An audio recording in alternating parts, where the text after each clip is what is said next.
असम की पहचान दुनिया भर में इसकी चाय से है और इस चाय को आपकी प्याली तक पहुंचाने वाले चाय बागान मजदूरों की स्थिति क्या है, ये जानने के लिए एबीपी न्यूज आ पहुंचा है चुनावी राज्य असम, जहां 3 चरणों में चुनाव होने हैं। चाय के इन हरे भरे बागानों से ही असम में सत्ता की क्यारियां नेताओं की उम्मीदों के जायके को तो कड़क बनाती हैं।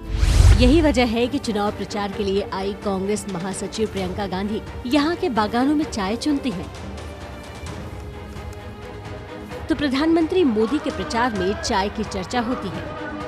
चाय उनके लिए राजनीति का रास्ता है।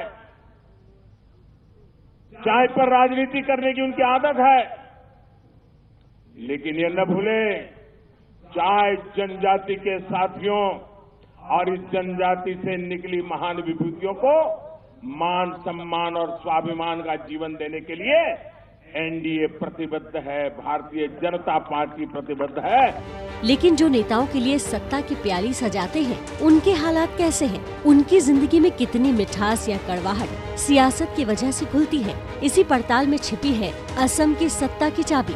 पहले गणित समझिए, फिर सियासी समीकरण समझने में आसानी होगी। बात करें ऊपरी असम की तो यहाँ पर 50 में से करीब 42 सीटें ऐसी हैं जहाँ पर चाय बागान में काम करने वाले लोग डिसाइडिंग फैक्टर होते हैं, यानी यही तय करते हैं कि जीत का सेहरा किसके सर बंधेगा। आजादी के बाद से चाय बागान मजदूरों को लेकर चिंता की उबाल से वादे की मिठास तक सियासी पार्टियों ने वोट पाने की खातिर सब घोलकर अपनी सत्ता की प्याली तो पाली, लेकिन मजदूरों के हिस्से सिर्फ वादों के कोयले की राख ही आई।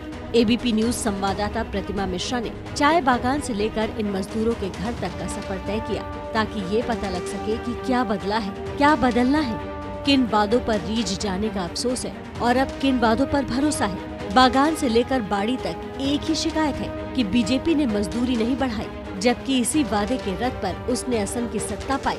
अभी तो हम लोग 167 मिलती है। हम तो कैजुअल काम है, 6 महीना हमारा काम होता है, 6 महीना नहीं। तो इतनी सी रुपए में कैसे हम घर चलेगा, कैसे हमारा 3 लड़की का स्कूल भेज। बीजेपी सरकार आया था, हम लोग वोट डाला, वोट जिताया उसको। अब उस समय हम लोग को बोला था उन लोगों ने 51 रुपये हज़ारा हम तुम लोग को कर देंगे, लेकिन आज तक कोई ऐसा हमें रिजल्ट नहीं मिला। चाय बागान के वोट परंपरागत तौर पर कांग्रेस के वोटर रहे हैं, लेकिन साल 2014 के लोकसभा चुनाव में इन्होंने बीजेपी को वोट दिया और इन्हीं वोटरों के दम पर बीजेपी ने राज्य में सत्ता हासिल करने में भी सफलता हासिल की।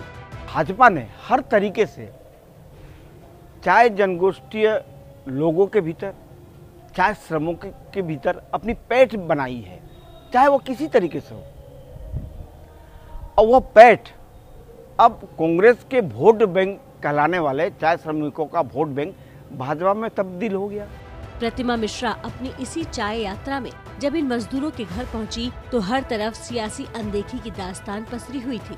ऐसे कच्चा घर है, कंपनी सरकार हमको कंपनी दिया भी नहीं है और सरकार भी घर नहीं दिया। हम ऐसे कंपनी, हम तो निजे कच्चा घर बना कर रहता है। लेकिन इस गुर्बत में भी चाय बागान के मजदूर खुश रहने की कोशिश करते हैं। प्रतिमा जब इनका दर्द जानने पहुंची तो दर्द बयां करने के बाद इन मजदूरों ne अपनी जीवटता भी दिखाई। दर्द की थापों पर थिरकते पाँव का हुनर भी साझा किया।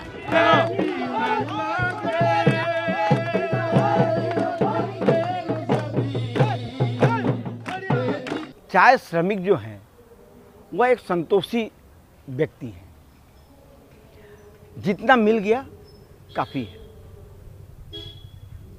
और उन्हें कहीं न कहीं किसी न किसी तरह से पिछले 5 वर्षों में लाभ पहुंचा है। उधर पिछली विधानसभा में चाय बागान मजदूरों की बेरुखी से सत्ता से बेदखल हुई कांग्रेस अपने पछतावे की ढोल पीट रही है। सुबह का भूला अगर शाम को घर वापस लौट आए तो उसे भूला नहीं कहते।